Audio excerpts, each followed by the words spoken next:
ঢাকা বিশ্ববিদ্যালয়ের একবার এক জরিপে দেখা যায় এই অ্যাডমিশন টেস্টে অকৃতকার্য হওয়ার মূল কারণ হচ্ছে ইংলিশে ফেল। প্রায় 92% স্টুডেন্ট শুধু ইংলিশেই ফেল করে। ঢাকা বিশ্ববিদ্যালয় বলে কথা না, বাংলাদেশের যত ইউনিভার্সিটি আছে এইসব ইউনিভার্সিটিতে অ্যাডমিশন টেস্টে অকৃতকার্যকর হওয়ার মূল কারণ হচ্ছে ইংলিশে ফেল। যারা আসলে ইংলিশে ফেল করে তাদের কাছ থেকে জানা যায় যে তাদের কেন এই বেহাল দশা, আসলে কেন এমন হয়। তাদের একটাই কথা, ভাই আমাদের বেসিকে দুর্বল, বেসিক গ্রামার আমাদের জানা নেই। তাদের কথা মাথায় রেখে আমরা একটা খুব ভালো একটা বই তৈরি করেছি, আমি নিজে লিখেছি বইটা, যার নাম হচ্ছে বেসিক গ্রামার। এটা স্টুডেন্টের যে সমস্যাগুলো আছে সেই সমস্যা ভিত্তি করেই তৈরি। একদম সাবজেক্ট অবজেক্ট থেকে নিয়ে একদম বেসিক থেকে নিয়ে একদম অ্যাডভান্স পর্যন্ত এই বইয়ে সব কিছু খুব সুন্দর মতো আলোচনা করা আছে।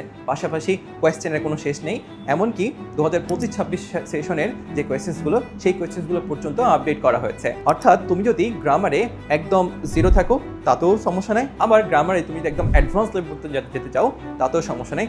সকল সমস্যার সমাধান হচ্ছে তোমাদের এই বইটা। তোমরা যারা রাজশাহীতে আছো, যারা অফলাইনে পড়তে চাও, সেখানে তো আছেই আমি হামদা ইংলিশ একাডেমি। পাশাপাশি যারা আলাদাভাবে বই সংগ্রহ করতে চাও তারা চাইলে আমাদের অফিস থেকে সংগ্রহ করতে পারবে, অথবা দেশের যে কোনো প্রান্ত থেকে তুমি অনলাইনে এই বইটি সংগ্রহ করতে পারবে।